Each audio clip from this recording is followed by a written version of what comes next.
Gracias.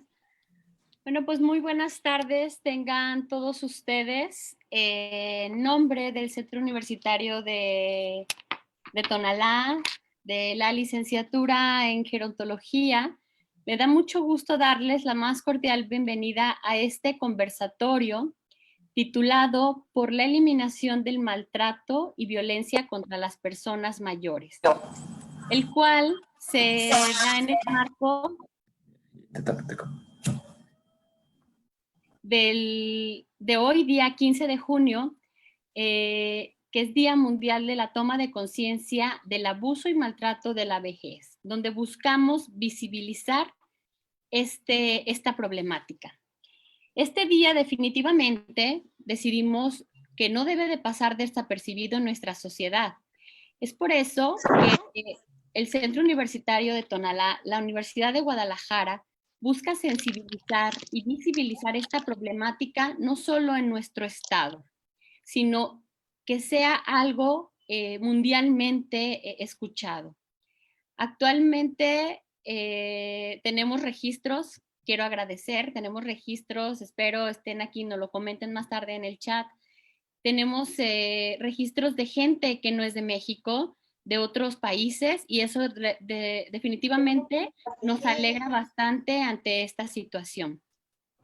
Este día, como mencionaba, no debe de pasar desapercibido, por eso tenemos hoy la presencia de 3 expertas en el tema, las cuales voy a presentar en su debido momento. Quiero agradecer infinitamente a mi compañera y cómplice académica por ser parte de esta organización del evento. Ella es la doctora Yolanda de Jesús Hernández Delgado, docente también de la licenciatura. Muchas gracias, Yola, por esto, por siempre estar buscando cosas que mejoren y que visibilicen y que sean en pro de la gerontología. También quiero agradecer a las autoridades de la Universidad de Guadalajara, del Centro Universitario de Tonalá, por apoyarnos, otorgarnos todo este apoyo para que pueda ser posible este evento. También, no por dejarlo al final, es menos importante, al contrario, creo el más importante, el apoyo que tenemos por parte de la Coordinación de Tecnologías de la Información del Centro Universitario, Max, que está aquí con nosotros, muchas gracias, la maestra Dulce y todo su equipo, que hacen que esto funcione de la mejor manera. Y también a la Coordinación de Extensión y Comunicación, que pues nos ayudó a que esto pudiéramos darle la fluidez y la comunicación que amerita la importancia de este tema. A continuación voy a comunicarles cómo será la dinámica de este conversatorio. Muchas gracias a todos los que están aquí presentes. Cada ponente tendrá 15 minutos para hablarnos de su presentación, de su experiencia. Claro. Cada 15 minutos concluirán. Ya las expertas saben cómo se les hará saber que les queda el tiempo que les queda. Ya nosotros les vamos a hacer llegar vía chat. Y al finalizar, las 3 participantes se abrirán 10 minutos para preguntas y respuestas y o comentarios por parte de ustedes del foro, de quienes nos acompañan. Es importante que para que pueda esto fluir de una manera adecuada, por favor, silencien su micrófono, ¿sí? Ayúdennos con eso, porque si ahorita que yo estoy presentando, de repente entran y se escucha alguien algo y no sé, es un distractor muy importante. Les pedimos, por favor, sean tan amables de tener silenciado su micrófono en todo momento. Las preguntas se harán vía chat. Todos los comentarios y o preguntas que tengan los pueden hacer en el chat de esta plataforma, y la doctora Yolanda será quien nos dará la voz a esas preguntas y o comentarios. Con la finalidad de que también esto fluya, les pedimos por recomendación que ya nos hizo CTA que desactiven sus cámaras, porque también es un distractor, porque pues bueno, somos ya casi 80 participantes en este foro y realmente pues tantas personas tenemos que coordinarnos para que fluya en el menor tiempo posible y como lo tenemos planeado. Bien, pues a partir de hoy tendremos la responsabilidad todos los que estamos aquí de visibilizar, de vigilar y de actuar ante una situación de abuso y maltrato hacia las personas mayores. Quienes somos profesionales de la salud, quienes tenemos alguna responsabilidad profesional de hacerlo y alzar la voz, tenemos que hacerlo. Sé que también aquí hay público en general y también como sociedad esta responsabilidad no solamente recae en los profesionales o en quienes trabajan con personas adultas mayores, sino desde nuestra casa. Es una situación que tenemos que buscar alzar la voz, que tenemos que buscar visibilizarla y que las personas mayores entiendan que esta es una situación donde no debemos de tener tapujos ni nada por el estilo, ¿sí? Tenemos que unirnos como sociedad para erradicar este tipo de situaciones. Bueno, pues sin más preámbulo y sin quitar ya más tiempo de este importante conversatorio, me permito presentarles con el tema Marco General de la Violencia y Malos Tratos, qué es la violencia, tipos de violencia, a una de nuestras ponentes, que es la licenciada María del Pilar Rodríguez Becerra. Ella actualmente labora en perdón, ella es licenciada en gerontología, egresada orgullosamente de nuestra licenciatura, de nuestra primera generación, Pili, egresada de nuestra Universidad de Guadalajara, de nuestra alma mater. Actualmente ella trabaja en la Secretaría de Salud Jalisco en el programa Envejecimiento Saludable, ¿sí? Ella trabaja directamente cara a cara con adultos mayores. Ella es, como ya les mencionaba, licenciada en gerontología, una excelente estudiante en su trayectoria universitaria. Ella actualmente cursó el diplomado en Prevención y Atención Integral de las Enfermedades Crónicas, es miembro del Comité Consultivo de la Licenciatura en Gerontología de la Universidad de Guadalajara, es miembro fundador de la Sociedad Jalisciense de Gerontología y actualmente ella participa en el proyecto de la norma oficial mexicana de asistencia social y participa en servicios de asistencia social a adultos mayores en situación de riesgo y vulnerabilidad. Pues sin más preámbulo, licenciada Pilar, te dejo en el uso de la voz para que nos compartas el tema que el día de hoy con mucha experiencia vienes a platicarnos. Adelante, Pili, muchas gracias. Muchísimas gracias, maestra. Y buenas tardes a todos. Gracias por estar aquí.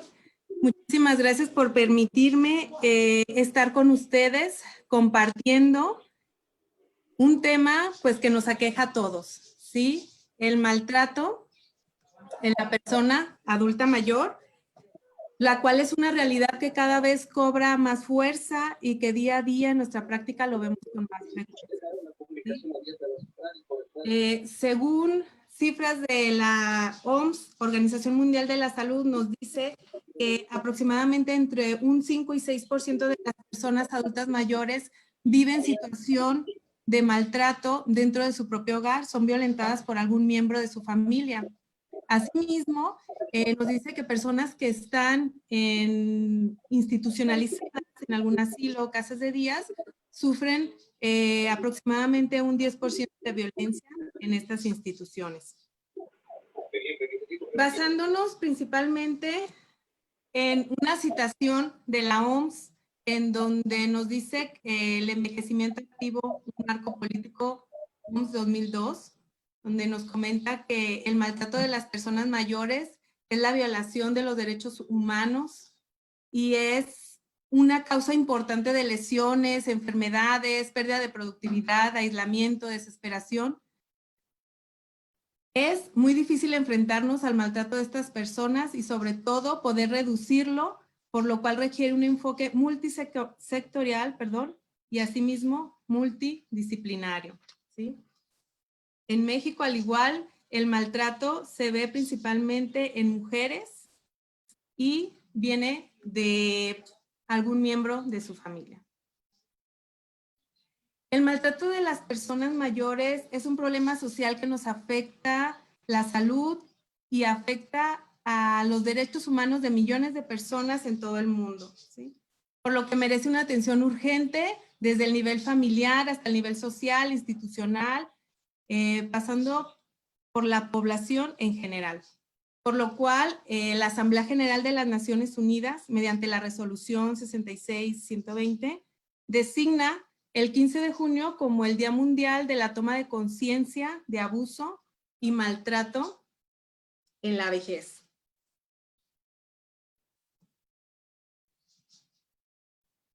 Como tal, la OMS define el maltrato como la acción única o repetida o la falta de respuesta apropiada que ocurre dentro de cualquier relación donde exista una expectativa de confianza y la cual produce un daño o angustia a una persona anciana. Dentro del maltrato podemos encontrar diferentes tipos de maltrato o esferas, ¿sí?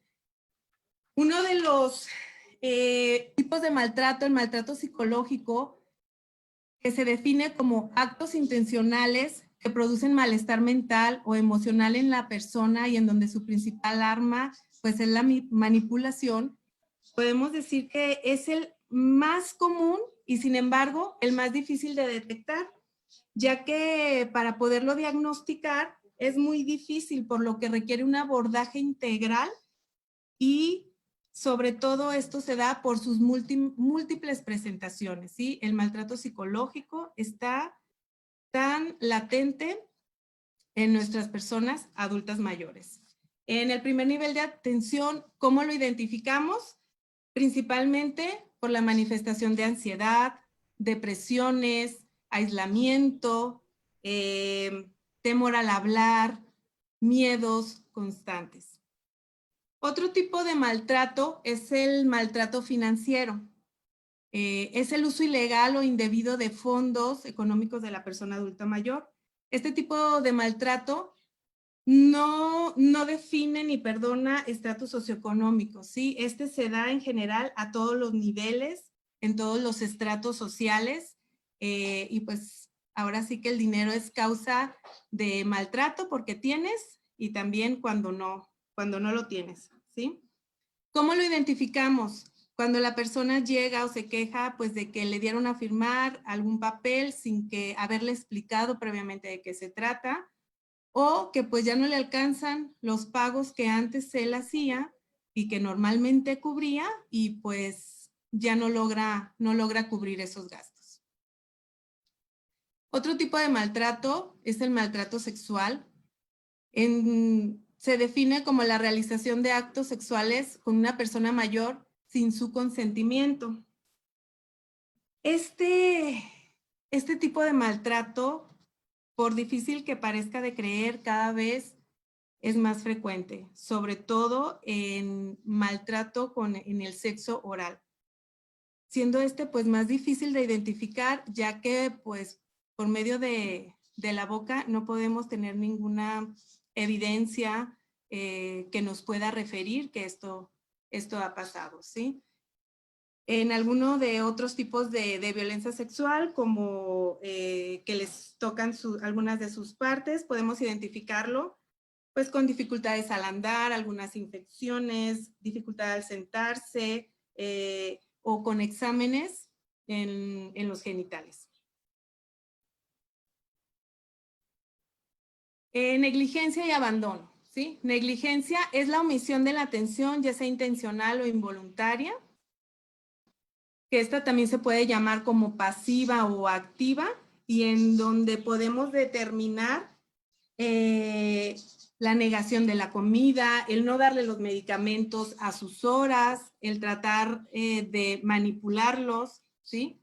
Y el abandono, pues el desamparo injustificado y cómo simplemente van y los dejan en instituciones públicas, hospitales, que simplemente ya no se quieren hacer cargo de ellos, o el abandono social que se da dentro del mismo hogar.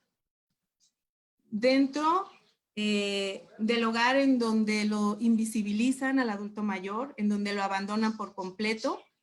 Y nosotros en primer nivel de atención, ¿cómo lo identificamos? Pues principalmente por una mala higiene, una baja de peso, un descontrol en algunas de sus patologías, la administración incorrecta de sus medicamentos o incluso nula apoyo en la administración de sus medicamentos.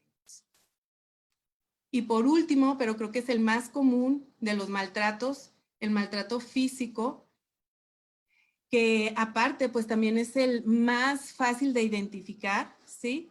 Son las agresiones que dañan la integridad corporal y que principalmente se dan por una violencia o por una fuerza física en el adulto mayor, ¿sí? Consiste en utilizar la fuerza física y en ocasionar dolor o daño en la persona adulta mayor. ¿Cómo lo podemos identificar? Pues con moretones, quemaduras, lesiones, y que desgraciadamente ante el maltrato del personal sanitario, en donde también está invisibilizado todo este tipo de situaciones, o donde el maltrato se ha normalizado y todo lo ven de manera pues muy normal, no tiene o no tenemos hasta hoy no le damos la importancia, vamos, de poder mirar a los ojos o de poder identificar si existe algún tipo de maltrato en nuestras personas adultas mayores, ¿sí? Maltrato personal de salud también es más frecuente de lo que nos pudiéramos imaginar.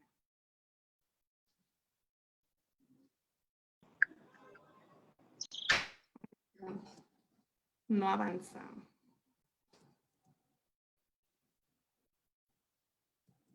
Se me está trabando un poquito la presentación. Aquí está ya, perdón. Los factores de riesgo principales que se dan en el adulto mayor, pues la edad, ¿sí? Ser mayor de 75 años ya te encuentras en una población más vulnerable y por lo cual estás en una área de riesgo latente de sufrir algún tipo de los maltratos que les acabo de mencionar. Dependencia funcional, tener problemas en la movilidad básica o instrumentales de la vida diaria, te convierte ya en un potencial riesgo para sufrir maltrato. El deterioro cognitivo, el ser mujer, sobre todo el ser mujer, y el dinero, como les comentaba al principio. Tienes, pues es ahora sí que un factor de riesgo para maltratarte y no lo tienes, también implica un factor de riesgo. Dentro del cuidador informal, podemos encontrar el colapso del cuidador, que no tiene la capacitación adecuada de cómo tratar a su persona adulta mayor y por lo tanto caen en el colapso o en el burnout. Alguna enfermedad psicológica, algún cansancio que la persona esté generando, que la persona esté siendo provocada, ¿no? Una enfermedad psicológica, un estrés, por lo cual ocasiona un maltrato en la persona adulta mayor. Y dentro de una institución, los cuidadores formales que no tengan la capacitación adecuada, que los salarios sean muy bajos, las jornadas largas, la alta rotación de personal dentro de estas instituciones, que no se le da un seguimiento al paciente cuidador y no se puede generar esa empatía para así poder tener una mejor atención. Estereotipos negativos, ya sea del propio cuidador, de la institución, del médico, etcétera, puede generar también un maltrato para el adulto mayor. Pocas áreas especializadas o instituciones, a pesar de que se dicen ser residencias para adultos mayores o instituciones de asistencia social, no tienen el personal adecuado para poder dar la atención especializada para nuestros adultos mayores, ¿sí? Otro factor de riesgo dentro del área familiar y ambiental, podemos encontrar la disfunción familiar, la falta de redes de apoyo social, la infantilización y los estilos de vida. Si el adulto mayor ha llevado un estilo de vida deteriorado en donde falta esta red de apoyo y donde no ha fortalecido estas áreas, pues es muy probable que esté en un riesgo latente de maltrato hacia su persona. Así como tenemos factores de riesgos, también tenemos algunos factores de protección, por lo cual principalmente encontramos la ausencia de enfermedades, una persona que no es dependiente y que se puede y tiene autonomía, es más difícil o tiene esa protección de poder ser maltratado. Tener conciencia de los derechos de las personas adultas mayores, el reconocimiento de lo que es el maltrato, porque también el propio adulto mayor normaliza que no le den de comer, normaliza que no lo dejen salir del cuarto, normaliza que ya no lo valoren, ¿sí? Entonces, que reconozcan lo que es el maltrato para así poderse defender. Tener redes de apoyo sociales que fortalezcan su autonomía y que puedan así ayudarle a tener este factor de protección ante el maltrato. Y actividades que favorezcan con la autonomía de la persona adulta mayor, ya sea actividad física, promoción de algunos grupos de ayuda mutua, etcétera, ¿sí? Todo esto pues nos va a favorecer la protección para el maltrato. Y bueno, la detección inicial, que es lo que nosotros estamos trabajando dentro del primer nivel de atención, específicamente en las unidades gerontológicas, es de suma importancia, ¿no? Contamos dentro de las unidades gerontológicas con la figura de enfermería, la cual juega un papel muy, muy importante, ya que ellas son las que tienen la búsqueda intencionada del paciente. La unidad de gerontología aborda personas mayores de 60 años sin excepción, tengan o no tengan patología. Y el papel de enfermería son las encargadas de esa búsqueda intencionada y de generar en el paciente un ambiente de confort y de confianza para que accedan a que se realicen la valoración gerontológica. Porque como ustedes sabrán, es muy importante concientizarlos de la importancia de conocer pues los principales riesgos que tienen dentro de la etapa de la vejez y cómo podemos prevenirlos, abordarlos o tener un mejor autocuidado para pues no llegar a estos riesgos. El gerontólogo es quien le proporciona toda esta información, quien le hace comprometerse de su salud, ¿sí? Y quien le habla en general de estos riesgos potenciales. Se le aplica una batería gerontológica integral, en donde hablamos de aspectos sociales, físicos y psicológicos.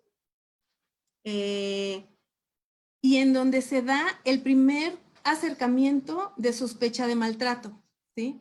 Si dentro de esta entrevista, yo como gerontóloga me doy cuenta de que existe ahí o algo no me cuadra, ¿sí? Entonces nos vamos a realizarle 9 preguntas. Tenemos un cuestionario de 9 preguntas en donde se confirma la sospecha de maltrato con que haya respondido positivo a una de estas. ¿Cuáles serían estas preguntas?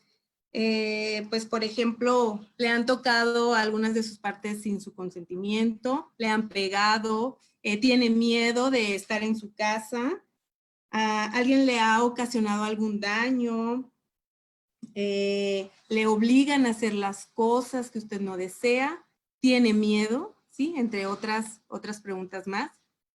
Y si no, la respuesta es positiva y confirmamos la sospecha de maltrato, pues nos vamos a una exploración física un poco externa, superficial, para ver que no existan moretones o podamos identificar el tipo de maltrato.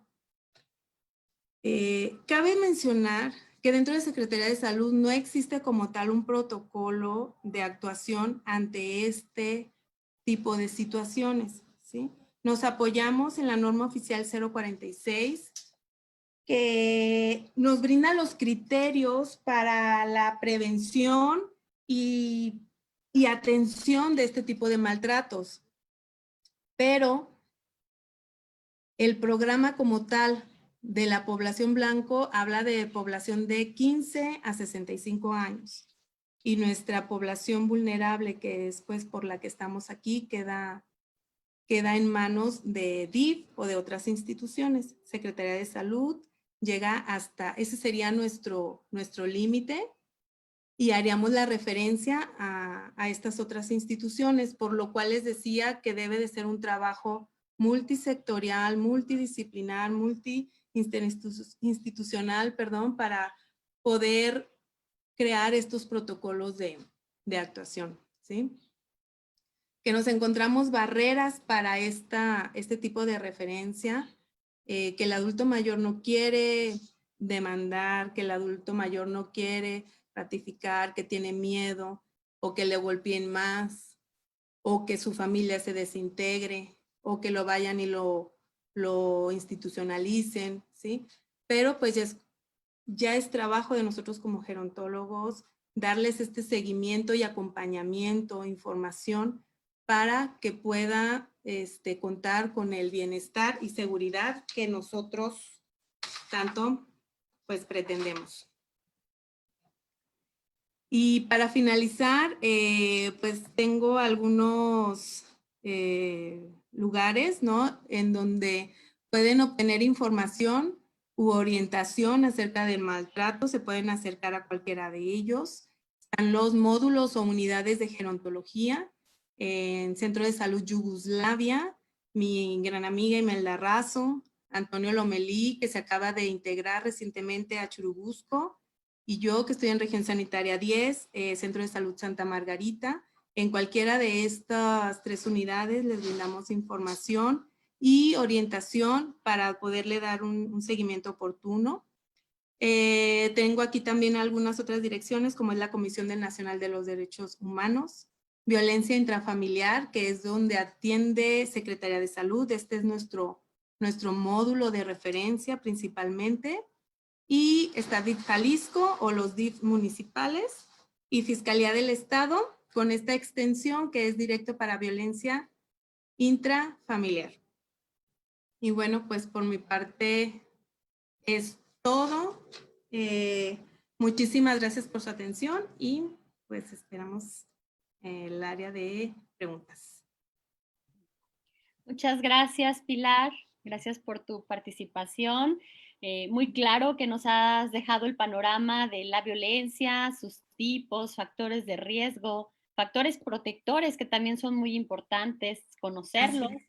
Y algo que realmente me parece muy trascendental aquí es cuando nos hablas de la importancia de esa detección inicial, de esa detección oportuna, y de cómo tú, junto con el equipo de otras 2 personas, también gerontólogos, están trabajando mucho en esto. Muchas gracias, mucho éxito en esto. Gracias. Gracias. Bien. A continuación, con el tema atención a caso de violación o malos tratos a las personas mayores, nuevas implicaciones a partir de la pandemia, damos la bienvenida a la maestra Guadalupe Díaz González. Ella es jefa del departamento del Centro Metropolitano del Adulto Mayor de DIF Zapopan. Les hablaré un poco del gran currículum que tiene Lupita. Ella es licenciada en psicología, tiene la maestría en terapia familiar sistémica y también la maestría en gerontología por la Universidad de Guadalajara, ambas maestrías. Jefa del departamento, ya lo mencioné, del Centro Metropolitano del Adulto Mayor del sistema DIF Zapopan. Desde el 2002 a la fecha, habla de su gran trayectoria y liderazgo en que es uno de los centros de día más grandes de Latinoamérica. También Lupita es miembro del Consejo Consultivo de la Licenciatura en Gerontología, miembro de la Junta Académica de la Maestría de Gerontología también de la Universidad de Guadalajara, miembro titular del Colegio de la Sociedad de Gerontogeriatría de Jalisco, AC, desde el 2013 a la fecha. Lupita ha sido ponente de diversos foros en temas que tienen que ver con la gerontología, con la psicogerontología, con la geriatría y con la gericultura. Si se dan cuenta, la gran experiencia que vamos a tener y al escuchar a Lupita también es muy amplia. Y bueno, también presumirles que Lupita recibió en el 2018 un reconocimiento a la excelencia profesional, se lo dimos en la licenciatura, se lo otorgamos porque es una de las personas académicas que queremos formar en nuestros estudiantes y bueno, la muestra está Pilar, ahí está el excelente estudiante que hemos formado. Y bueno, sin más preámbulo, Lupita, te cedo el uso de la voz para que nos compartas tu tema. Muchas gracias. Al contrario, muchas gracias por la invitación. Y bueno, pues vamos a entrar en materia porque el tiempo es limitado. Vamos a compartir el sumario de esta presentación. Primeramente vamos a presentar algunas de las estadísticas en relación a cuál es la problemática o la problemática en sí del maltrato hacia las personas mayores, cuál es el modelo de intervención que nosotros en el sistema de Ixtapopan hemos implementado y un análisis de la problemática que, bueno, ya algunas partes las ha mencionado Pili, que me antecedió, y bueno, finalmente conclusiones del tema. Estas son las estadísticas que tenemos en relación a los casos que les damos seguimiento. En DIF Zapopan, la protagonista o la profesión protagonista de la atención a las personas en situación de desventaja social, ya sea maltrato o solamente que buscan algún apoyo, es trabajo social. Aquí les presento en esta tabla los casos que se han venido registrando del 2016 a la fecha 2020, que se cerró la información al mes de mayo, y podemos ver por sí mismo que año con año se está incrementando la demanda de los servicios. Al mes de mayo en 2020 tenemos 126 casos registrados y si sigue esta tendencia, al finalizar el año podemos llegar a tener casi 280 casos que solicitan algún tipo de apoyo. No todos, obviamente, se refieren a cuestiones de maltrato. Y bueno, pues en la segunda parte, tenemos en esta parte, pues los casos que sí están catalogados como maltrato en algunas de las modalidades, como ya las mencionaba Pili. Bueno, nosotros principalmente recibimos lo que son reportes por omisión de cuidados, enseguida por abandono y finalmente por violencia abierta. Aquí tenemos pues también los casos que se han registrado en los diferentes años y cómo a partir de 2017 tenemos un crecimiento exponencial del porcentaje de casos que han sido reportados. Esto también tiene un crecimiento al 2018, 2019 se mantiene y 2020 pues estamos en el 32% de los casos que tenemos registrados al día 29 de mayo, el 32%.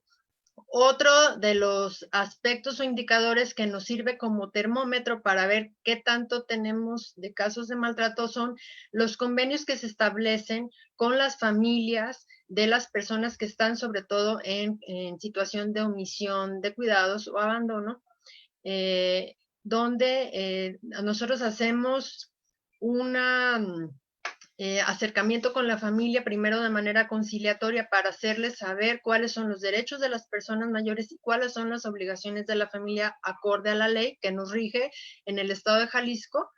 Y bueno, pues se firman acuerdos por escrito donde los familiares se comprometen a que cese esa situación de maltrato.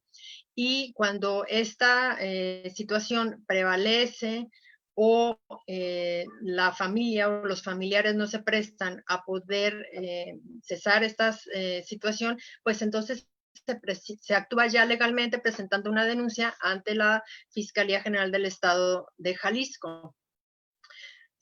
Ahora vamos a presentar un poco acerca del modelo de intervención, que aquí lo estamos esquematizando. ¿Cuál es el proceso que sigue un reporte? Generalmente el reporte lo hace un tercero, pocas veces lo llega a hacer la persona, la propia persona mayor, porque las mismas personas mayores a veces consideran que eso es algo normal, que como ellos ya no aportan o ya no tienen un rol activo dentro de la familia, pues es normal recibir maltratos o recibir un trato pues inadecuado o de segunda, ¿no? Entonces, bueno, el reporte por lo general nos llega a través de un tercero que puede ser un familiar, puede ser un vecino o alguna institución que ha tenido contacto directamente con el adulto mayor, como puede ser Secretaría de Salud, Cruz Verde, hospitales civiles, el Instituto del Seguro Social, etcétera. Del reporte nos vamos nosotros a hacer una investigación que lo realiza principalmente el personal de trabajo social. Ahí de esta investigación, que es a través de una visita al domicilio donde se encuentra la persona mayor, ahí se puede descartar o no la existencia de algún tipo de maltrato. Si la investigación con la investigación se descarta que exista esta situación de maltrato, entonces se procede a realizar un informe y a cerrar el caso, remitiéndolo a la instancia que realizó el reporte. Pero si procede, si se constata que sí hay una situación de maltrato, entonces ya se viene a cabo la intervención, que es principalmente a través de trabajo social, se suma también el abogado y dependiendo del caso puede sumarse otras personas del equipo multidisciplinario que les voy a mencionar a continuación. De la intervención, como les decía, primeramente hacemos un acercamiento conciliatorio, se cita a los familiares, pues hasta el 5º grado de parentesco, no necesita ser simplemente personas de grado directo en cuanto a familia. De ahí se genera un convenio donde los familiares se comprometen, se les hace conocimiento lo que afirma la ley en cuanto a sus obligaciones como familia y pues se hace un seguimiento. Cuando ese convenio no es respetado o la familia no se presta para firmar ese convenio de mutuo acuerdo, digamos, entonces ya procedemos a hacer la denuncia ya ante autoridades judiciales, se vuelve a hacer informe y se da seguimiento de cómo se vaya dando estos acuerdos con la familia o la denuncia ante la fiscalía.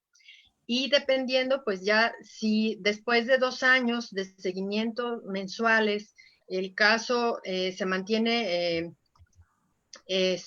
adecuadamente, pues entonces ya se puede cerrar el caso. El caso también se puede cerrar cuando la persona fallece, solamente en este caso. El equipo multidisciplinario que atiende estas situaciones, pues son las trabajadoras sociales, el abogado, y puede intervenir, como ya les comentaba, el médico o el psicólogo. Ellos básicamente para hacer valoraciones, tanto médica como psicológica o mental. El chofer, que es una parte importante, casi nunca los mencionamos, pero yo creo que ellos son un apoyo bastante bueno. Y a veces también se suma otro personal, que puede ser la enfermera, por ejemplo, cuando encontramos a una persona en situación bastante deplorable, sucios, sin aseo de mucho tiempo, el podólogo para el corte de sus uñas, de sus pies, y algunos otros servicios municipales como puede ser aseo público, puede ser protección civil, servicios médicos, seguridad pública incluso. Y bueno, pues en rojo, una gran falta que tenemos, que no contamos con una figura de gerontólogo y que sería muy bueno contar con él en el equipo, pues por toda la valoración más integral que puede llegar a realizar. Este es un esquema un poco más detallado de cuáles son las acciones que cada una de las partes tendría que llevar a cabo. Lo que hace la trabajadora social, lo que hace el abogado y lo que les toca a los familiares, ¿no? Igual en el caso de desamparo, que también es otro tipo de maltrato, pero más hacia lo social, pues también se procede de una manera similar. Sin embargo, cuando nos encontramos un caso en desamparo, básicamente son personas que no tienen redes de apoyo, ni familiar y a veces tampoco vecinal. Y entonces, bueno, pues nosotros ponemos la opción de poder integrarlos en alguna institución, a lo que le llamamos inserción social, siempre y cuando la persona esté de acuerdo y pueda decidir por sí misma, ¿no? Tratamos de hacer la labor de convencimiento y todo el proceso de integración del expediente con la valoración médica, psicológica y social, integrando el expediente, y pues tenemos algunos convenios con algunos asilos privados, principalmente de asistencia social, los cuales pues reciben los casos. DIF aporta alguna cantidad pactada con el asilo, o a veces se hace también con pago en especie, digamos, por medio de donativos, para poder brindarle la atención que requiere la persona. El asilo pues está en constante comunicación con nosotros, reportando en todo tiempo cualquier situación extraordinaria o necesidades que tenga la persona mayor, ya que DIF pues actúa como si fuera la familia de esa persona. Este es un ejemplo de un caso que atendió una de las compañeras de trabajo social, que de hecho está ahorita también escuchando esta presentación. Estas son unas hermanas de ya entre 80 y 90 años, una de ellas con demencia. Se encontraban en una vivienda pues, en medio de basura, de verdad condiciones deplorables, aunque físicamente pues no estaban tan mal. Pero su vivienda también estaba ya muy deteriorada. Entonces aquí tuvo que intervenir pues la trabajadora social para organizar con los vecinos una limpieza de la vivienda, convencer a las personas de que les permitieran ingresar y limpiar la vivienda. Después se hizo una coordinación con aseo público para poder retirar toda la basura que se generó, y aquí vemos también pues a un paramédico de servicios médicos que hizo una valoración inicial. Y finalmente, Protección Civil, que fue a hacer dictamen de la vivienda, donde declaró pues que era inhabitable, y se tuvo que hacer labor de convencimiento para moverlas a una institución de cuidados. Esta sería la situación actual. Ellas están en un asilo y pues vean ustedes la diferencia, ¿verdad? Así creemos que estamos dignificando mucho la situación de estas personas, que más que un maltrato pues estaban en un desamparo social. Algunas de las incidencias que se presentan en los casos que estamos atendiendo, pues es cuando el propio adulto mayor se niega a recibir apoyo, se niega a hablar de que existe el maltrato o de que no está recibiendo el trato que requiere. También a veces nos encontramos con que las personas desconocen incluso sus propios datos de información personal o la proporcionan de manera incompleta, como puede ser el nombre. Una persona que se llamaba Lucas y él decía que se llamaba Luis, y pues nunca encontrábamos sus documentos, ¿verdad? Haciendo las búsquedas. Muchas veces el adulto mayor teme decir que está viviendo una situación de maltrato por temor a represalias o por amor a sus hijos, porque como un padre o una madre va a denunciar a un hijo, ¿verdad? Muchas veces también las denuncias de maltrato se dan porque existen intereses económicos de por medio. Se reporta un hermano al otro porque lo que le interesa más que su padre o su madre es pues quedarse con la herencia, ¿no? A veces también es frecuente que nos encontremos con que no hay colaboración, no hay disposición al cambio o a la mejora de la persona mayor, pues por múltiples justificaciones que no lo son en realidad, ¿no? A veces también tenemos casos que no consideramos como de asistencia social, sin embargo, se les orienta para que ellos puedan resolver por sus propios medios las situaciones de maltrato, ya sean voluntarios o involuntarios, ¿verdad? Y bueno, a veces también, aunque es menos frecuente, a veces nos encontramos con reportes falsos de personas que al escuchar, por ejemplo, que se le grita a una persona mayor o que la persona mayor dice me golpean, me quieren dañar, y que son personas a veces que tienen demencia, pues simplemente se hace la visita y se descarta la situación y se le explica al vecino lo que pasa, ¿no? Y bueno, aquí tenemos un análisis del problema que mucho de esto pues ya lo abarcó la licenciada Pili, que me antecedió, donde fue un ejercicio que hicimos con el equipo multidisciplinario acerca de por qué cada día están incrementando más casos de personas mayores en situaciones de maltrato. Y bueno, el común denominador que nosotros encontramos fue que hace mucha falta la información y existen demasiados mitos acerca de la vejez y el envejecimiento. Y bueno, como una manera de solución, creemos que es importante informar sobre todo el proceso del envejecimiento y la vejez y que en esta parte nos ayudaría a disminuir la incidencia de los casos y a tener adultos en adecuadas condiciones. Por ejemplo, el poder crear modelos de solidaridad intergeneracional, el fomentar desde los niños pequeños los valores de respeto hacia la vejez, el poder dar a conocer y difundir los derechos de las personas adultas mayores, el realizar programas de prevención y previsión para la vejez, porque a veces el propio adulto mayor no se prepara para llegar a un día a vivir más años y no prevé de qué manera puede lograr tener mejores cuidados, entre otros, ¿no? Y bueno, también en las instituciones pues necesitamos tener muchos más coordinación entre unos y otros y muy importante que también se integre la figura del gerontólogo dentro de el personal, el equipo multidisciplinario para la atención de los casos. Como conclusiones, bueno, pues como lo pueden ver y como es lógico, aunque no debiera hacerlo, cada año se está incrementando el número de casos de maltrato que recibimos al menos en el sistema DIF Zapopan. Y lamentablemente, pues no existen un modelo generalizado de atención. Puedo decirles que el sistema DIF Zapopan ha sido pionero en la atención a este tipo de casos y que ya hay algunos otros municipios que están replicando nuestro modelo de atención, que es a lo mejor muy simple, pero que estamos directamente abordando la problemática. Es muy importante redoblar los esfuerzos para prevenir y evitar el maltrato. Les puedo decir que en la República Mexicana solo hay un estado, que es el estado de Nuevo León, donde existe una Procuraduría de la Defensa de las Personas Adultas Mayores. Y bueno, no hay como mucha voluntad política, desgraciadamente, para poder replicar este tipo de iniciativas.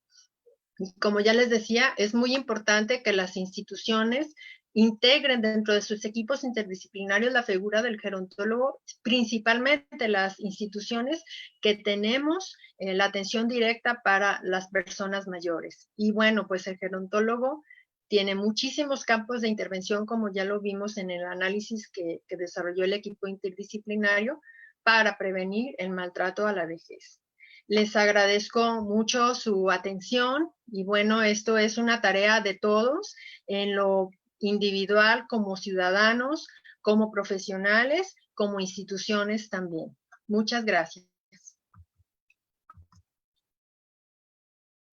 Muchas gracias, Lupita, por esta valiosa participación. Bueno, este modelo de intervención que nos presentaste será de mucha utilidad para todos los que te escuchamos y la importancia que nos reiteras del trabajo en equipo que debemos de hacer todos los profesionales y expertos en la gerontología también es algo muy, muy rescatable. Muchísimas gracias, Lupita. Para dar continuidad a nuestro último expositor, damos la bienvenida a la maestra Eréndira Saraí de Loera Cruz con el tema Acciones de intervención y capacitación a personas que trabajan con adultos mayores para prevenir y erradicar la violencia. La maestra Eréndira es egresada de la Universidad Autónoma de Aguascalientes, de la licenciatura en Psicología, y por la Universidad de Guadalajara, ella es egresada de la maestría en Gerontología. Actualmente La maestra Eréndira participa en el programa de desarrollo y atención integral al adulto mayor que pertenece al sistema DIF Guadalajara como psicogerontóloga de este lugar. Maestra Eréndira, bienvenida y te escuchamos. Gracias, muchas gracias. Bueno, pues para ir comenzando y entrar en materia, como decíamos, voy a comenzar a compartirla. A ver, no me aparece.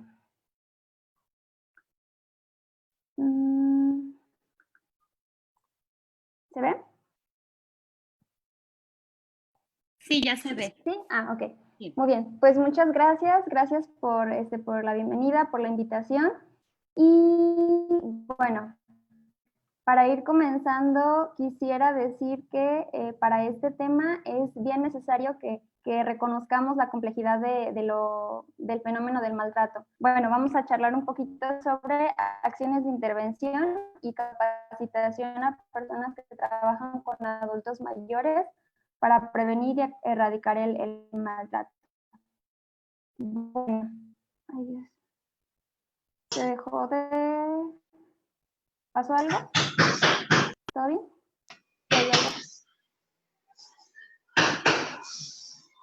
Si pueden silenciar sus micrófonos, por favor, solamente pediremos que la maestra Eréndira sea la que los tenga abierto. Gracias. Eréndira. Ok, muy bien.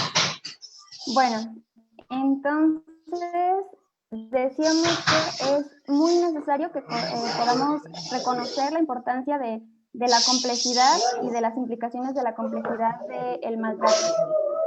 Vamos a primero empezar con el hecho de recordar que es un fenómeno subdiagnosticado y esto nos habla de que, bueno, por cada reportado, cada adulto mayor con un reporte de maltrato, hay aproximadamente, bueno, hay diferentes estimaciones, pero algunas son de 1 a 15, otras son de, por ejemplo, 1 a 5 no reportados por cada uno reportado, entonces es un grado de subdiagnóstico muy grande. También quisiera que recordáramos que es un problema de salud pública y, bueno, reflexionar que si con los pocos datos que tenemos y pocos reportes que tenemos es considerado ya un problema de salud pública, mucho más concienciar sobre la gran ocurrencia de este fenómeno, ¿no? Como ya había mencionado anteriormente, se cuenta con diferentes barreras para cada uno de los diferentes pasos para abordar el maltrato, ¿no? Por una parte, hay problemas desde el abordaje, desde la detección del maltrato a la gestión, la intervención. Algunos de ellos que vamos a mencionar ahorita, y no los voy a mencionar todos por cuestiones de tiempo, pero se pueden agrupar en 3 categorías, y una de ellas es creencias y actitudes, otra es formación y habilitación, y otra de ellas es barreras durante la gestión. Bien, durante las creencias y actitudes es un punto muy importante porque, bueno, voy a mencionar 2, que es, por ejemplo, un profesional que se topa con un caso de maltrato puede creer que si no reporta ese caso de maltrato puede estar evitando un daño. Como dijeron, pueden darse represalias y muchas veces el profesional cree que por no reportar se está haciéndole un favor a las personas, ¿no? Eso es una barrera muy grande, por ejemplo, que tiene que ver con creencias y actitudes. Otro es, por ejemplo, el hecho de que te lo cuentan en una relación de confianza que luego el profesional duda en violentar, pero bueno, que hay que también dimensionar que al reportar se está protegiendo también la dignidad de la persona, ¿no?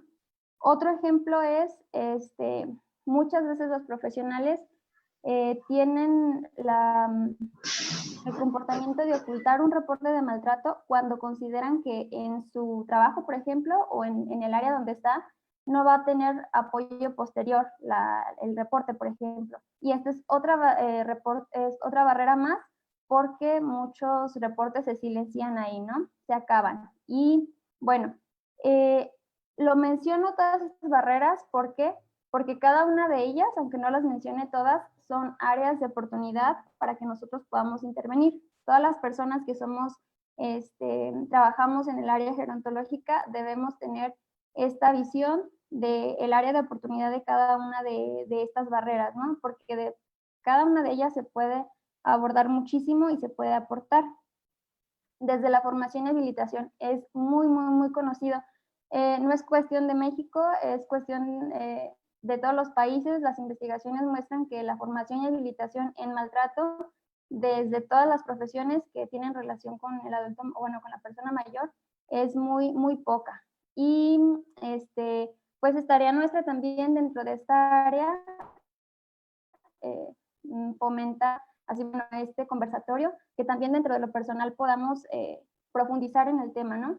Porque el tema de maltrato suele ser algo engañoso, porque podemos pensar que es algo simple, ¿no? Podemos caer en pensar que es algo de sentido común el hecho de que es inadecuado porque violenta los derechos de las personas mayores y que entonces, bueno, si no veo a nadie que de manera muy tajante violente estos derechos, entonces no está pasando nada, y si yo sé que tampoco yo violento esos derechos, que entonces no está pasando nada, ¿no?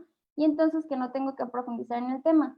Pero el problema es que el maltrato es normalmente visto como un umbral, ¿no? Podemos pensar que el umbral es como que a partir de cierto punto los comportamientos más graves ya son maltrato y los otros no. Cuando el maltrato se le llama un continuo, ¿no? Un continuo de comportamientos muy leves o comportamientos muy sutiles, que ya son maltrato, hasta comportamientos, claro, muy evidentes. Entonces, para dar un ejemplo de esto, recordando lo que nos comentaba la maestra Pili, el hecho de, mencionaba, no sé si mencionaba el ignorar, por ejemplo, es un acto muy sutil que ya es maltrato, ¿sí? Y a lo mejor podemos no llegar a verlo como tal, y no se trata de que denunciemos esos comportamientos, pero sí que sepamos que es maltrato, ¿sale? Entonces, hay un desconocimiento pues muy extendido sobre el maltrato, sobre las leyes al respecto del maltrato, sobre hay una falta de entrenamiento adecuado al respecto, y es que no es lo mismo conocer sobre el tema que estar entrenado, ¿no? En el tema. Y es importante entonces que también nos habilitemos, en este caso, en el manejo de un caso en la derivación, o que nos habilitemos en la detección de cuando está ocurriendo maltrato, o etcétera, ¿no? Ok. Otro problema que tenemos en la formación y habilitación, áreas grises en las definiciones. Ciertamente la OMS tiene una definición que es la más aceptada, pero una definición no nos da para saber qué hacer en cada una de las situaciones que se nos presentan de manera cotidiana. Como lo mencionaba anteriormente la maestra María Guadalupe, no es como, no hay un manual que nos diga, que nos oriente muy claramente sobre qué hacer en muchas situaciones. Entonces, es necesario que habilitemos ese sentido de, bueno, primero nos formemos y habilitemos ese tipo de decisiones, ¿no? De cuándo reportar y dónde está ocurriendo, detectar cuándo está ocurriendo el maltrato. Bien, entonces, durante la gestión del caso voy a mencionar solo uno para tocar algún ejemplo, y es, por ejemplo, la continuidad, ¿no? No siempre tenemos una continuidad al estar atendiendo a una persona. Por eso es que doctores, enfermeras, trabajadores sociales y gerontólogos tenemos una posición bien privilegiada para poder detectar estos casos, ¿no? Porque normalmente tenemos una continuidad. Y bueno, hay que aprovecharlo, y como tenemos pues esta situación privilegiada, esta posición privilegiada de poder identificarlo más fácil que otros profesionales, es que con mayor razón debemos estar bien formados al respecto. Bien, entonces les voy a hablar un poquito de una intervención, un programa de intervención que hicimos entre la doctora Neida Mendoza Rubalcaba, perdón, María Elena Flores Villavicencio y su servidora. Y bueno, por una parte abordamos generalidades de la temática, factores de riesgo que ya escuchamos hace un momento, los perfiles de la persona que perpetra el maltrato, perfiles de las víctimas. Otra parte muy importante de la intervención es la identificación de indicadores, porque pues esos son los que nos van dando pistas, ¿no? De si está ocurriendo o no está ocurriendo una situación de maltrato, y que cada una de las situaciones de maltrato merece que intervengamos, ¿no? No todos de manera legal, pero sí debemos identificar cuándo está ocurriendo, aunque sea uno de manera sutil. Y bueno, algunos ejemplos de los que mencionaban hace un ratito es, por ejemplo, con el médico. Si llega una persona deshidratada varias veces, por ejemplo, bueno, ya da un indicador de que posiblemente esté ocurriendo negligencia. O nosotros, por ejemplo, como gerontólogos, en algún taller podríamos ver que cierta persona en compañía de otra persona se comporta de manera diferente, por ejemplo, o nos mencionaban hace rato con miedo, nos da indicadores. Entonces, abarcamos esta parte de indicadores muy amplia, lo más amplio que pudimos, que de hecho, mencionando esto, tenemos un folleto con una recopilación de las revisiones sistemáticas y los artículos de toda la tesis que se realizaron. Y bueno, al final va a estar mi correo para que quien quiera podamos pasarle como la recopilación del folleto de indicadores, ¿no? Un intento de resumen de toda esta información de indicadores. Bueno, y otra parte muy importante de la intervención fue la discusión y resolución de casos.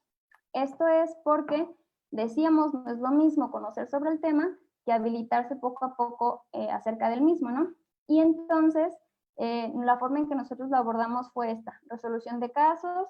Nos reuníamos con las participantes, que en este caso eran trabajadoras sociales, y lo que hacíamos era discutir casos, opiniones de por qué sí, por qué no se clasificaba como maltrato, y esto nos dio, la verdad, un panorama muy rico sobre las razones por las cuales a veces la formación no llega a formar parte del profesional, ¿no?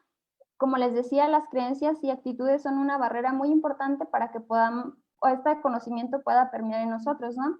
Entonces, bueno, lo menciono ahí para decir que es un área muy importante de oportunidad para trabajar al momento de la formación. No se debe olvidar de las actitudes y las creencias del profesional que está aprendiendo lo que va a aprender. ¿Sale? Bueno, el instrumento que nosotros utilizamos para medir el antes y el después de la intervención se llama Caregiving Scenario Questionnaire, y es un instrumento que nos plantea un escenario de una persona con demencia, y entonces nos dice, bueno, son estos 13 ítems donde hay situaciones hipotéticas de ese escenario, y nos preguntan si es o no adecuado lo que está sucediendo en ese escenario hipotético, ¿no? Bueno, las trabajadoras sociales, y les voy a dar 3 ejemplos. Había 3 categorías en el Caregiving Scenario Questionnaire, y una de ellas era, por ejemplo, se clasifica con maltrato, y un escenario que debía ser calificado como con maltrato es por ejemplo, se los comparto: sentarla en un sillón con una mesa sobre su regazo para que no pueda levantarse mientras Raúl está afuera haciendo compras. Entonces, recordamos, es una persona con demencia, y bueno, podría verse muy inocente este comportamiento para algunos, pero si nos damos cuenta, al fin y al cabo termina siendo una inmovilización, ¿no? Un limitar la movilidad de una persona, y eso es inadecuado en muchos aspectos. Para empezar, en una situación de emergencia, la persona no podría, en caso de tener la oportunidad, de maniobrar nada, ¿no? Entonces, es un ejemplo de una situación con maltrato que podría parecer que no lo es. Otro ejemplo que les voy a compartir es de la categoría de con riesgo de maltrato.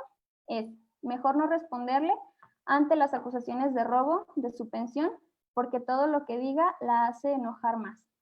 Entonces, ¿por qué? ¿Por qué es un escenario con riesgo de maltrato? Bueno, sabemos, dijimos, era una persona con demencia, por ejemplo, en la que nosotros estamos, al no decirle nada, estamos incitando a que esa preocupación que para ella en ese momento es real, le genere una angustia, ¿no? Y a sabiendas de eso, lo estamos haciendo hay una pequeña, muy pequeña línea en la que eso puede convertirse en maltrato en otras circunstancias, ¿no? En este tipo de situaciones es la que más cuesta trabajo detectar si hay o no hay maltrato. Y un ejemplo de la categoría de sin maltrato, bueno, ponerle una pulsera de identificación para que las personas sepan quién es si se llega a perder. Bien, entonces, los resultados que obtuvimos en 2 de las categorías tuvieron resultados significativos, como aquí podemos ver, que fue en la categoría de con maltrato y en la categoría de sin maltrato. O sea, las trabajadoras sociales se habilitaron más en detectar estas 2 circunstancias. Sin embargo, en la categoría de con riesgo de maltrato se requiere en lo posterior una vigilancia especial porque aquí no se pudo conseguir un avance significativo. Y esto nos habla de lo mismo que ya veníamos diciendo. Es un punto con una línea tan delgada que es mucho más difícil de habilitar a una persona en ese punto, pero bueno, es muy importante, ¿no? Y también cabe ahí que nosotros hagamos más énfasis justamente en la necesidad de abarcar las creencias y actitudes. Bien, entonces, bueno, estas me las voy a pasar porque ya se me está terminando el tiempo, pero bueno, voy a concluir diciendo que esta intervención nos dio la oportunidad de habilitar a las trabajadoras sociales participantes para poder intervenir en que fueran, al final de cuentas, tuvieran una toma de decisión más adecuada que deviniera en una mejora en la calidad de vida de las personas, ¿no? Cuando tú, por más leve que es una situación de maltrato, la detectas e intervienes en ella, estás muy posiblemente fomentando una mejora en su calidad de vida, ¿no? Entonces, bueno, también decíamos ya la importancia de las creencias y actitudes, que nosotros pudimos corroborar cara a cara eso, y les invitaría a que en un futuro tomen este punto como una área de intervención, ¿no? También, bueno, que se requiere este detalle especial en la categoría de posible maltrato y recordar que no es un umbral el maltrato, sino un continuo. Y cerraré diciendo que, bueno, ya lo mencionamos también anteriormente en las otras ponencias, pero tenemos una posición muy, muy, muy privilegiada y necesitamos sacarle jugo a eso, ¿no? Porque podemos hacer mucho, mucho desde donde estamos. También que no es algo fácil, de ninguna manera el comprometerse en este ámbito va a ser sencillo y debemos tenerlo bien claro, pero hay mucha área de oportunidad. Entonces, las intervenciones que hagamos se tendrán que hacer con mira a las barreras, no olvidándolas, porque es un fenómeno multifactorial y cada uno de los factores son importantes y trascendentes. Y finalizar diciendo que es importante que reconozcamos como profesionales y como sociedad que no es algo simple el maltrato y que tiene una profundidad que debe ser abarcada desde nuestra perspectiva como de la formación y pues que nos toca a nosotros que estamos en contacto constante con personas mayores. Entonces, pues muchas gracias y gracias por su atención. Estamos aquí para resolver si alguna duda surge. Muchas gracias, maestra Heréndira. Agradecemos mucho su participación. Gracias por este excelente tema que nos compartes, poco abordado, de cómo debe ser la formación del personal que trabaja directamente con las personas mayores y cómo debe ser que este personal se habilite en esta situación. Muchísimas gracias. Gracias a nuestras 3 ponentes. Ahora vamos a dar paso a la sesión de preguntas y respuestas. Para esto, la doctora Yolanda Hernández Delgado, profesora del Centro Universitario de Tonalá y también organizadora de este evento, dirigirá esta sesión. Yolanda, gracias. Hola Tania, gracias. Pues buenas tardes, noches a todos. Yo creo que hemos llevado aquí 1 hora y 10 minutos bastante amena y compartiendo el tema de interés que hoy nos tiene. Voy a hacer la lectura de las preguntas que ustedes han hecho a través del chat que tenemos en Zoom. La primera pregunta la realiza Andrea Pilar, Ere, maestra Lupita, quien guste contestarla está abierta. Andrea, bueno, aparte de que les indica la importancia de visibilizar justamente las violencias dirigidas a las personas mayores, les pregunta si consideran que a partir del actual confinamiento o esto que estamos viviendo hoy en día por el COVID-19, si esto ha tenido un impacto en los tipos de maltrato, si se ha incrementado el maltrato a partir de esta situación.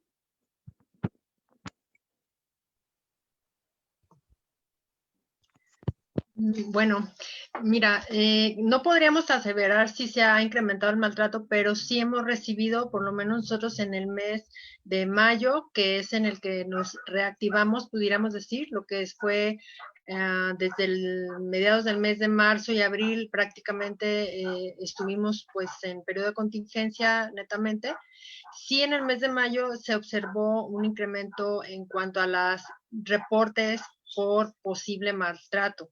Entonces, bueno, como ya lo hemos escuchado por parte de las compañeras que participamos, pues sí, estas situaciones pueden generar estrés en el cuidador y por ende también pues mayor generación de maltrato. Sí puede haber más por presentarse más por las cuestiones de la contingencia dentro de casa y que todo el mundo pues está junto, que no hay muchas actividades a veces que se compartan al interior del domicilio y pues también la parte económica, que en muchos hogares falta incluso el alimento para los miembros de la familia y esto pues sí puede generar también estos tipos de maltrato, ya sea voluntarios o involuntarios.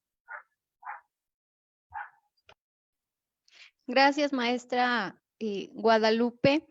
Recuerden que tenemos 10 minutos para las preguntas. Seguramente no nos va a dar tiempo de responder a todas. Las voy a ir presentando conforme las fueron escribiendo en el chat.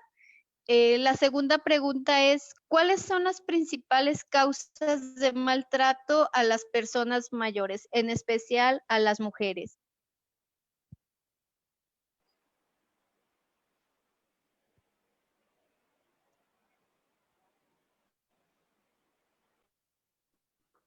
Bueno, es importante mencionar que, bueno, es un fenómeno, dijimos, que tiene muchas vertientes y el hecho de ser mujer implica vulnerabilidad en algunas circunstancias. Si yo considero que una persona es vulnerable a ser maltratada y a lo mejor no tiene redes de apoyo en las que se pueda apoyar, tiene menos recursos económicos para defenderse, etcétera, etcétera, a mí me va a parecer más fácil abusar o más bien maltratar a esa persona que de lo contrario, ¿no? Entonces, el hecho de que las mujeres tengamos a lo mejor un poco de menos de grado académico en ocasiones, estatus económico, y en sí el hecho de que, pues el hecho tan solo de tener menos fuerza física puede hacernos más vulnerables a que podamos sin consecuencias ser abusadas, ¿no? Y que podamos caer en ciertas amenazas o miedo o temor a que no pueda poder defenderme, etcétera, etcétera. Gracias, maestra. La tercera pregunta dice, en su experiencia, ¿quiénes serían los principales o quienes lo ejercen con mayor frecuencia, los principales perpetradores de violencia o abuso hacia las personas mayores? Bueno, en nuestra experiencia de los casos que atendemos en el DIF, en el CEMAM, pues principalmente son los hijos varones, que bueno, culturalmente sabemos que no estamos preparados para cuidar a las personas mayores en general, pero sobre todo a los varones se les dificulta más el proporcionar los cuidados o se desesperan más con las personas mayores. Y como ya lo decía Erendira hace un momento, pues el tener alguna enfermedad que la haga ser dependiente a esta persona, ya sea una demencia o una enfermedad que le impida moverse o valerse por sí mismo, pues también desencadena este tipo de acciones. Y principalmente son las hijas, los hijos, las hijas y las parejas los que en mayor grado suelen presentarse el ejercicio pues del maltrato. Gracias, maestra Guadalupe. Entonces, quedamos que son las personas cercanas, ¿verdad? Los miembros de la familia. Mario les pregunta a ustedes, ¿qué tan frecuentes son los casos en los que las propias personas mayores ejercen maltrato a otras personas mayores, ¿no? Dentro del matrimonio, en casas de día, dentro de asilos, ¿y cómo se podría intervenir en estas instancias? Hola. Bueno, en la experiencia que hasta hoy he tenido, no tengo un porcentaje exacto, pero sí en los matrimonios que acuden a la valoración gerontológica, sí es muy frecuente en donde el esposo ejerce violencia ante su esposa. No sé, la verdad no tengo el dato de casa de día o asilos, pero dentro del matrimonio es muy frecuente que el esposo sea el agresor principal. Gracias, Pilar. Otra de las preguntas que hace Gerardo dice, ¿cuáles serían como algunas recomendaciones para personas que están pasando algún trauma, ya sea por haber vivido maltrato o por las circunstancias actuales que estamos viviendo por la pandemia? ¿Qué les recomendarían? Bueno, pues creo que esto del confinamiento nos mantiene aislados, no nada más físicamente, sino muchas veces también emocionalmente. Y lo importante es evitar ese aislamiento emocional, es hablar con otras personas. Ahora sí que, como lo hemos escuchado en este tipo de anuncios que a veces dicen, hay que hablar del problema, hay que contárselo a alguien que les tenga confianza. Por parte de DIF Zapopan hemos implementado la atención psicológica telefónica. Pueden también acercarse a las instituciones.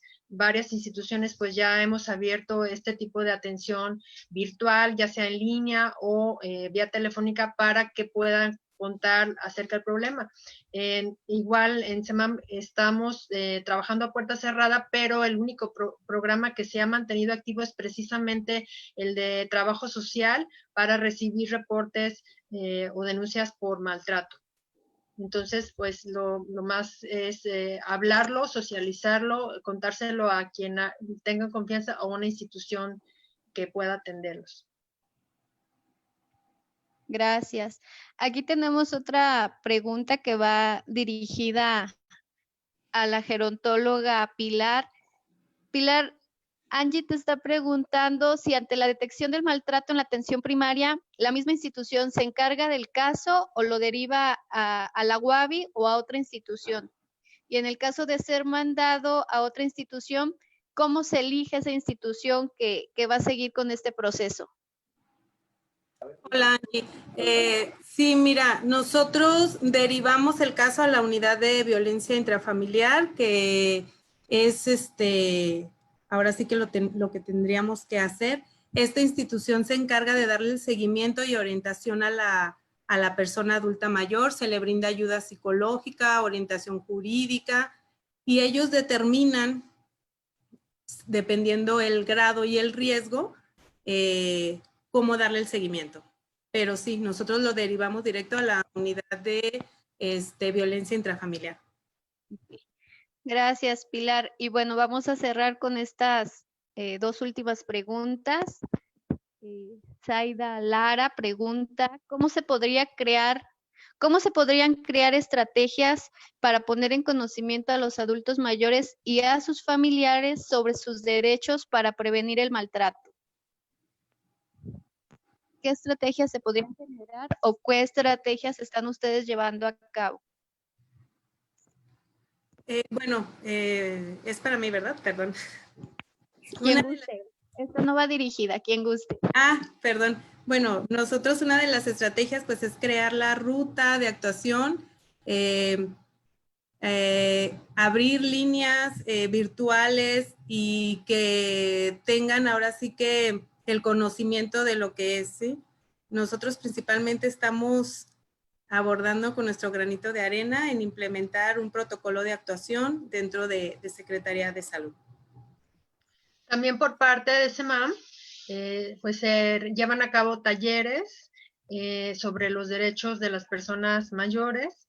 Estamos también constantemente dando información, por ejemplo, aprovechando estas fechas para que las personas sepan qué es, cómo detectar la violencia. También hay un cuestionario autoaplicado que la persona puede utilizar.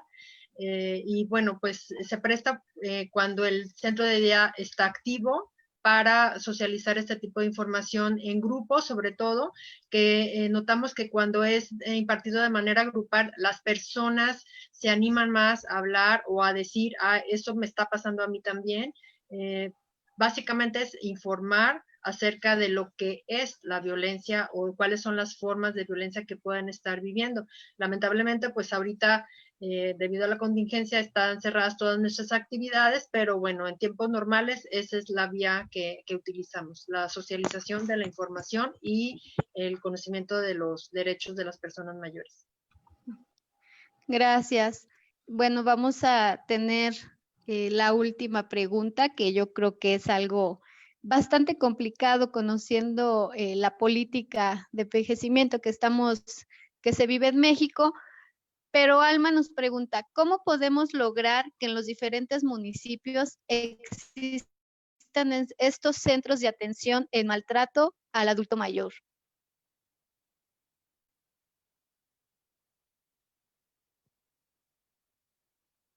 Es una muy buena pregunta y bueno, pues creo que tenemos que también las instituciones o los profesionales que estamos a cargo de las instituciones, de las instancias, y creo que estarán de acuerdo conmigo, Pili y Erendira, pues tenemos que tocar muchas puertas para ser escuchados y sensibilizar a pues, los responsables de las instituciones sobre la problemática y a través de este tipo de foros, de las estadísticas, y pues hacer mucho ruido al respecto, ¿no? Realmente cuando existen responsables de las instituciones que son sensibles al tema, pues hay que aprovechar la oportunidad, pues tanto para que se abran plazas para gerontólogos, para que se asignen recursos, como en el caso de Zapopan, pues hemos tenido la fortuna de contar con apoyo de nuestras autoridades y bueno, poco a poquito ir avanzando, ¿no? Pero realmente sí es difícil generar este tipo de estrategias y mucho se hace pues con la voluntad y la necesidad que tenemos al estar ya en la operación de los programas. Gracias. No sé, Ere, Pilar, algo que quieran decir para cerrar este conversatorio. Bueno, pues que sí, como lo comenta la maestra Lupita, el camino es largo, es pesado. Dependemos mucho de quién esté o no esté en el poder, o que nos dé esa opción para poder que sea manejable para sensibilizarlo en estos temas. No hay continuidad, se está trabajando con un equipo de trabajo, cuando llega otra, pues, otro partido, ¿no? Otra línea, otro color, y pues tenemos que volver al principio. Es muy difícil, más no imposible. Creo que uniendo fuerzas y todos los gerontólogos que hoy veo aquí conectados, muchísimas gracias. Necesitamos del apoyo de todos para poder realizar algo importante y marcar el camino de una vejez exitosa y saludable. Gracias. Gracias, Pilar. Ere, ¿tú tienes algo que decirnos? Pues que gracias por el espacio porque en realidad es demasiado, demasiado importante abordar este tema desde las etapas de licenciatura, porque a partir de ahorita tenemos camino abierto para el resto de nuestra profesión, seguirnos formando acerca del tema, ¿no? Y entonces, pues gracias por el espacio, porque pues es demasiado, demasiado importante. Y bueno, aquí voy a dejar en el chat el correo para quien quiera el material que les dije en la presentación. Y pues felicidades por hacer el espacio. Gracias, Ere. Pues yo creo que ha sido una tarde bastante amena, pero también de compromiso, ¿no? Porque acercarnos al conocimiento, problematizarlo, compartir y escuchar, pues a todos nos tendría que hacer reflexionar de qué vamos a hacer o qué estamos haciendo en el lugar en el que nos encontremos, ¿no? Ya decían, buscar eliminar la maltrato y el maltrato y la violencia a las personas adultas mayores es responsabilidad de todos, ¿no? Como ciudadanos, como familiares de adultos mayores, como profesionales de todas las áreas que ustedes quieran, no solo les compete a la gente que se dedica a trabajar o atender a estas personas, sino a todos, pensando en nuestros futuros viejos, ¿no? O sea, nosotros mismos dentro de 20, 30, 40 años, ustedes hagan cuentas, tenemos que hacer que cambie y yo creo que uno de los compromisos más fuertes es visibilizar la existencia de esta problemática, ¿no? Es una problemática que empieza a tomar mayor fuerza, a reconocer todas las consecuencias que trae consigo y que se tiene, lo decían al principio, que reconocer como un problema social, ¿no? Un problema que necesita la acción del gobierno, la acción de la ciudadanía para empezar no solo a prevenir, sino a atender.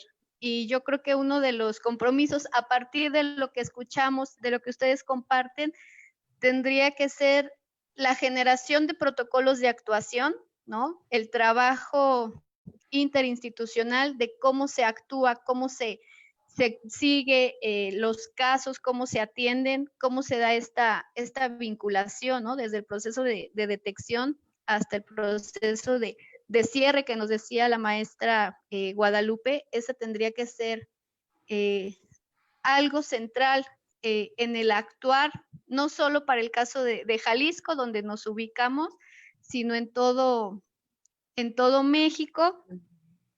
Y otro punto que ustedes dejan muy importante que tocar es qué se hace en cada una de las instituciones donde acuden adultos mayores para prevenir esta violencia o malos tratos por parte del personal, ¿no? Porque a veces hemos naturalizado tantas prácticas que no nos damos cuenta o no se pone en evidencia que son o que atentan contra la dignidad y la autonomía de las personas, ¿no?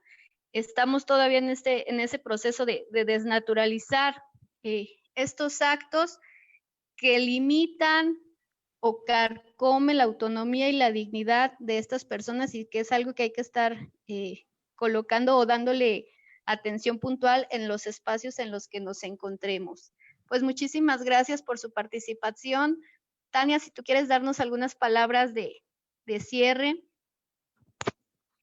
Pues muchas gracias, agradecerles a todos nuevamente por estar aquí, principalmente nuestras 3 expositoras, ponentes, expertas en la materia. Aprendimos bastante con ustedes, muchísimas gracias. Gracias a la maestra Yolanda por formar parte de esta organización y incentivar a que se sigan haciendo cosas por la licenciatura. Muchas gracias al Centro Universitario por el apoyo de nuestras autoridades para hacer esto, que no se nos corte el Zoom en 40 minutos. Fue algo muy importante que ellos nos otorgan, además de otros apoyos. Muchas gracias a Max por acompañarnos en todo esto, representante de CTA del Centro Universitario, para que fluyera todo muy bien. Y bueno, pues muchísimas gracias a todos los que están aquí, que se unieron. Llegamos a, si no me equivoco, a casi 130 personas conectadas. Eso habla del gran interés por el tema. Muchas gracias a cada uno de ustedes por tomarse el tiempo. Gracias a los que no son de México, que están conectados. Ecuador, Argentina, por ahí leí. Se me puedo omitir alguno, pero no lo hago intencionalmente. Es porque no pude estar como en todo. Fue la primera vez que moderamos también esto y fue un aprendizaje para nosotros.